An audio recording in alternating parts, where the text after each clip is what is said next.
Sunlight sliced jagged through crooked blinds, bathing her silhouette sprawled across my crumpled sheet. Vanilla musk lingered where her skin kissed the cotton, mocking memory. I sat motionless, knuckles white, teeth clenched, still hearing those words, sharp, venomous, final. If you don't like that I'm sleeping with your friends, you can leave, they'll be happy. No apology. No regret. Just cruel truth wrapped in smug defiance. She was everything forbidden wrapped in satin rebellion. Celeste, wildfire wrapped inside a woman's body. Rain introduced us. I remember shivering beneath Luca's bar awning, drenched, irritable. She appeared, umbrellaless, unbothered, smiling like she controlled thunder. Said, "Storms make the best beginnings." I agreed, offered coffee, not expecting she'd take more than caffeine. She devoured my attention, rewrote schedules, bent priorities. Passion consumed logic. We skipped meals, ignored clocks, kissed beneath flickering street lamps. Nights became playgrounds, mornings trap. Then came Aiden, my childhood brother, charming but soulless. She laughed differently with him. Brighter. Open. I noticed. Pretended not to. Guilt hadn't arrived yet, only warning signs. Theo, quieter, observant, kept stealing glances. Fingers brushed too long during card games. Once, I saw her toes trail up his calf under our dinner table. Nobody else noticed. Or maybe nobody dared speak. We'd all fallen under her spell, each one intoxicated by separate illusions.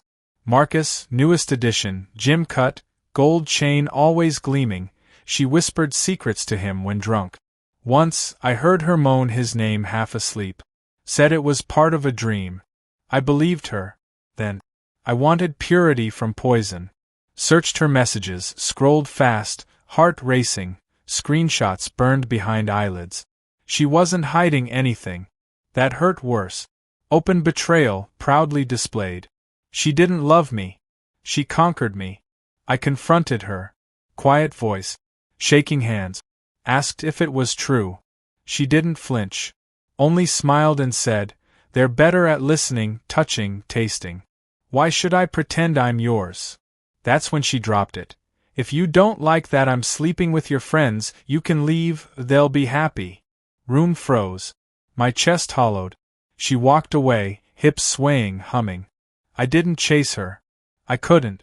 My reflection in the microwave caught my eye, tired man, bruised ego, cracked heart. I used to be proud. Now I was punchline. But sadness dissolved quickly. What replaced it wasn't sorrow. It was something hotter, deadlier. I didn't plan revenge. Not yet. But in that silence, something inside began rewriting rules. I remembered Aiden's sister, Rhea, soft voice, sharp wit. Always lingered near me too long. I remembered Theo's girlfriend, Mari. Laugh like honey, glances thick with meaning. Even Marcus's ex, Juno, biting words, unfinished history. All within reach. She thought I was broken. She miscalculated. Fire doesn't weep. It spreads. Rain pattered lightly across the roof of my car, soft percussion over silent fury brewing inside me. I didn't feel destroyed, I felt awakened. Betrayal didn't kill love, it mutated it. What Celeste started wouldn't end in heartbreak. It would end in symmetry. I pulled into the lot behind Rhea's studio, heartbeat steady now. Rhea, Aiden's sister, delicate yet dangerous, all sugar wrapped around razors. We shared secrets once, midnight conversations on balconies, conversations soaked in wine and withheld intentions. She always watched too closely. She always wanted what her brother had. Tonight, she opened the door wearing satin the color of moonlight. Eyes flicked downward, then met mine again, knowing, amused. "Didn't expect you," she whispered, stepping aside. "Liar," I replied and stepped in. The apartment smelled of cinnamon and something floral, unfamiliar. Every surface neat, artful, like her. I stood beneath her hanging ivy, ignoring everything except her breath behind me. "You look different," she murmured. "I am," I said. She didn't ask questions. She didn't have to. I didn't want explanation, only distraction. I kissed her before another word surfaced, gripping her wrist, tracing the pulse beneath. She gasped, wrapped around me like we'd rehearsed it 1,000 times. Nothing about it felt accidental. Later, I laid beside her, staring at the ceiling fan spinning above, cold air brushing skin. Ria's fingers danced across my chest. "Celeste?" she asked softly. I didn't respond. She kissed my jaw, answer enough. Revenge had a flavor, sweet, spiced, guilty. Next morning, I didn't linger. Left before her alarm, walked barefoot across her rug, laces in hand. As I closed her door, I caught my reflection in her hallway mirror. I didn't look triumphant. I looked hollow. But I wasn't finished. I messaged Mari that afternoon. Theo's girl. Curious eyes, lips bitten when nervous, thoughts always running faster than her words. She replied immediately, invited me over. "I'm tired of Theo never listening," she wrote. Funny. Celeste said the same thing. Mari lived downtown, corner unit facing the park. She opened the door barefoot, hair tied loosely, tank top hugging regret. Her eyes scanned my face like she needed answers before asking anything. We shared coffee, talked books, then music, then loneliness. Eventually, shoulders brushed. Her laugh cracked as I tucked a strand of hair behind her ear. She leaned in. I didn't stop her. 2 hours later, guilt tried whispering again. I smothered it. I wasn't collecting bodies. I was reclaiming pride. Walking home, streetlights flickered like applause. Every step echoed louder than the last. I wondered if Celeste had any idea yet. If whispers were circling back. If Aiden noticed my scent on Ria's scarf. If Theo saw guilt flicker across Mari's smile. This wasn't about love anymore. This was war. She drew first blood. Now it was my turn. Days dissolved like sugar in black coffee. Bitter, fleeting, restless. I kept moving. Kept taking. Kept feeling less. Celeste hadn't called. Not once. She knew. She wanted me to retaliate. That was her game. Every move she made dared me to match her cruelty. I was obliging. Next piece? Juno. Marcus's old obsession. Model, heartbreaker, gallery darling. Our history tangled briefly last summer. Nothing happened, but it almost had. I remembered her perfume. Lavender drowning in cigarette smoke. She liked pain. Admired chaos. Perfect. I found her at her rooftop exhibit, champagne in one hand, camera in the other. When she saw me, her smile didn't reach her eyes. That's how I knew she remembered everything. "You look poisoned," she said, sipping. "Who broke you?" "Celeste." She laughed without humor, lips curling. "Figures." We stood against the skyline, skyscrapers blinking like the city knew our sins. I didn't speak much. Didn't need to.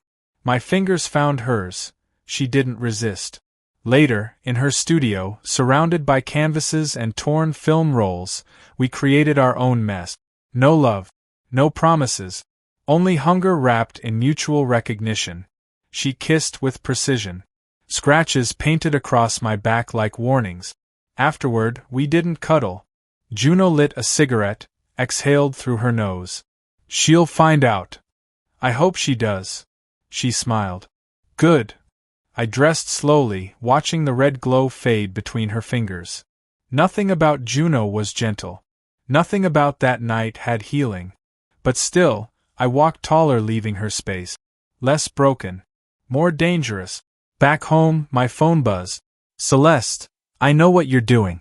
Want to compare lists? Or are you still pretending to be heartbroken?"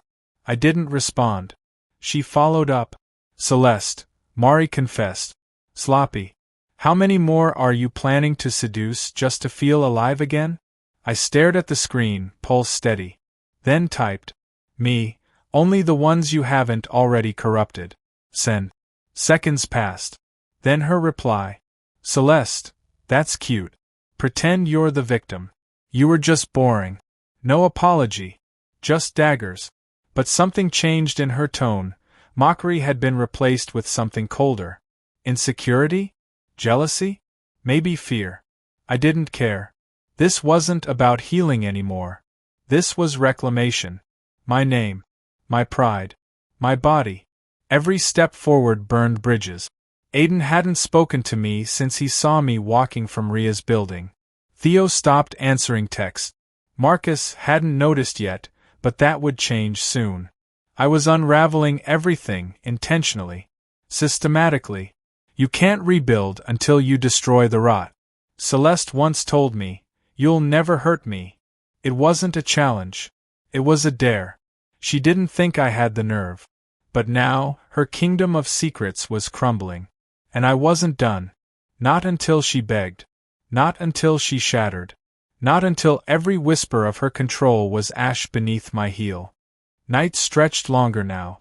Conversations stopped meaning anything. Everything felt artificial, except the fire pushing me forward. I wasn't chasing closure. I was redefining myself through ashes. I watched Aiden play pool at Finn's bar, cue in hand, unaware of the storm I carried.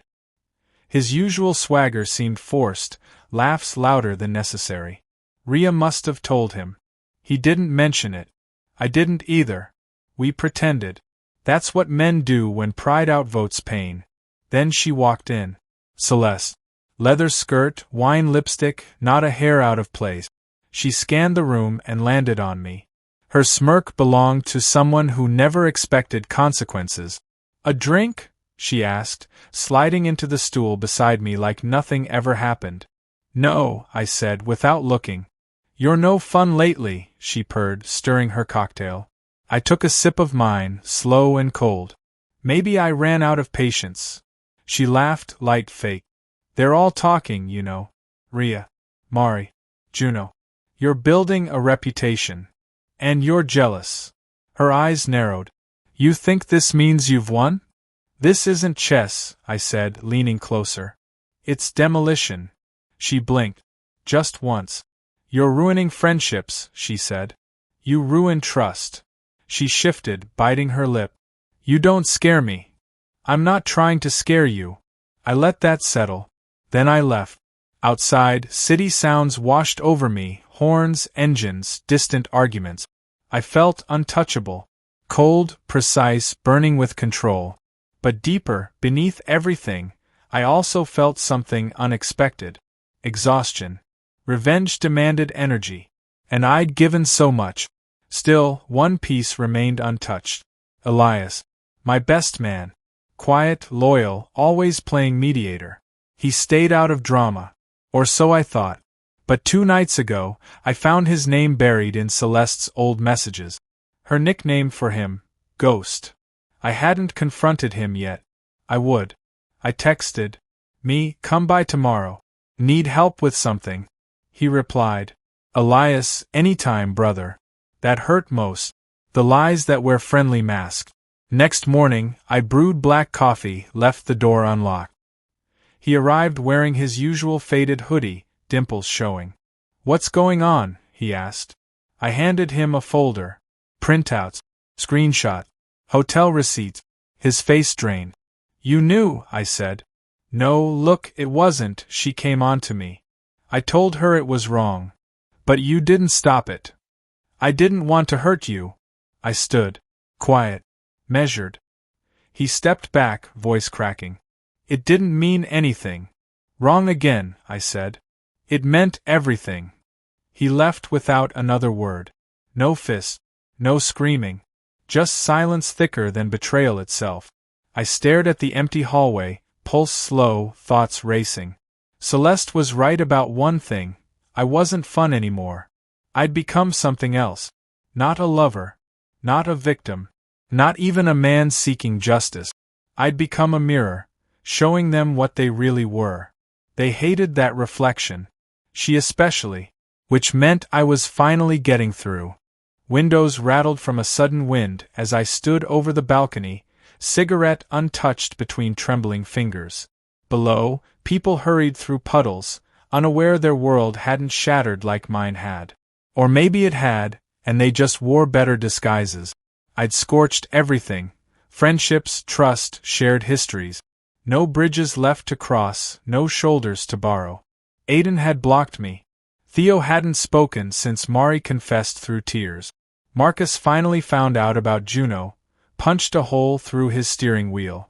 Rhea messaged once, "Was I just ammunition to you?" I didn't answer. I didn't know. Celeste had disappeared. Ghosted everyone. No sightings. No post. Radio silence. Until that knock. 3 short taps. My door creaked open before I touched the handle. She stood there, dressed in gray, eyes swollen but defiant.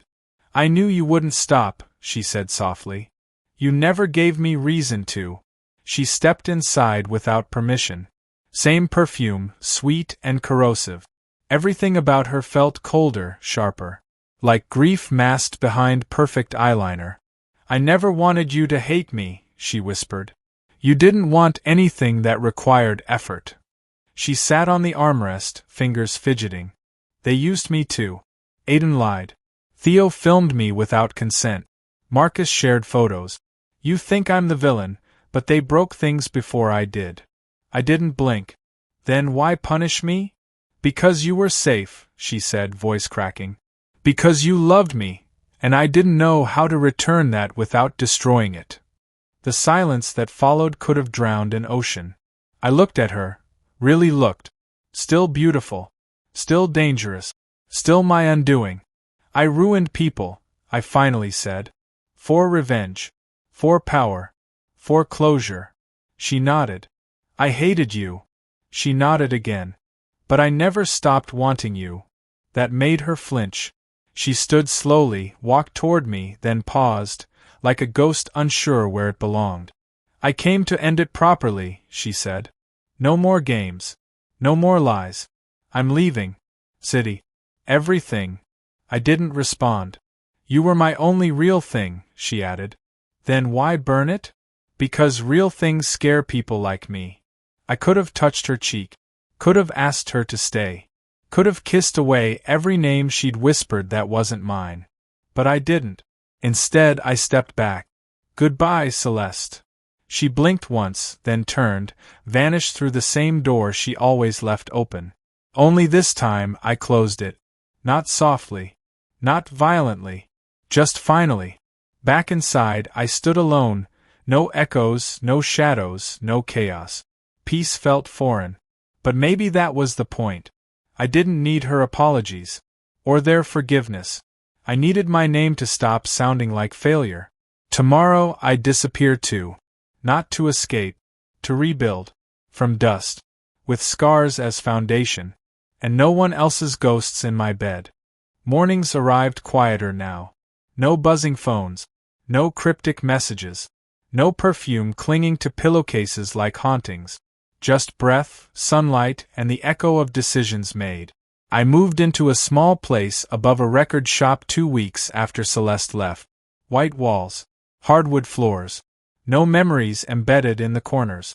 It smelled of glue, dust, and possibility. A place untouched by her voice, her footsteps, her games. I painted the living room blue. Not sky, not ocean. Something in between. A color that didn't remind me of anyone. There were no visitors. Nobody knew the address. I didn't want pity. Or explanations. I wanted detachment. Healing didn't mean revisiting. It meant detouring into unfamiliar versions of self. Some nights, I lay awake wondering if I ever truly loved her, or if I just loved the war she made me fight. Maybe I mistook chaos for intimacy. Or maybe she taught me how to feel something after years of emotional drought, even if the feeling came poisoned. I stopped checking their pages. Rhea, Mari, Juno. Their voices faded. Their eyes lost grip. They drifted backward, like smoke over still water. Elias never reached out again. Aiden sent one message. "You broke what didn't belong to you." I didn't reply. Ownership was always Celeste's lie. Nobody ever belonged. That was the trap. One evening, while browsing an old bookstore, I met someone. Not beautiful in the dangerous way. Just calm. Her name was Lyra. She wore oversized sweaters, read poetry out loud without flinching, and talked like time wasn't racing anyone. She didn't flirt. She asked real questions. "What broke you?" she said, second time we met. I laughed softly, sipping tea. A woman who thought loyalty was an outdated myth. Lyra tilted her head. And now I'm rebuilding without blueprints. She nodded, brushing hair behind her ear. Good. People who draw maps from ruins tend to get somewhere better. I didn't touch her that night. Or the one after. We talked. Shared things I'd buried under sex and vengeance. I told her about the worst parts of myself. She didn't flinch. Weeks passed. She came over with strawberries and vinyls. We danced barefoot. I didn't compare her kisses. Didn't hear ghosts anymore. One day, while watching her sketch in my living room, I realized I hadn't thought about Celeste in days. Not her body. Not her cruelty. Not even her exit. Just silence. And that silence wasn't empty anymore. It was earned. Pain hadn't made me wiser, but it cracked the mask wide open. And behind it, there wasn't vengeance or rage. There was me. Just me. And that was enough. So if Celeste ever walks into another life, flashing that same dangerous smile, whispering promises behind someone's ear, maybe she'll remember me. Not with hate, but with awe. Because I survived her. And I didn't just survive, I came back whole.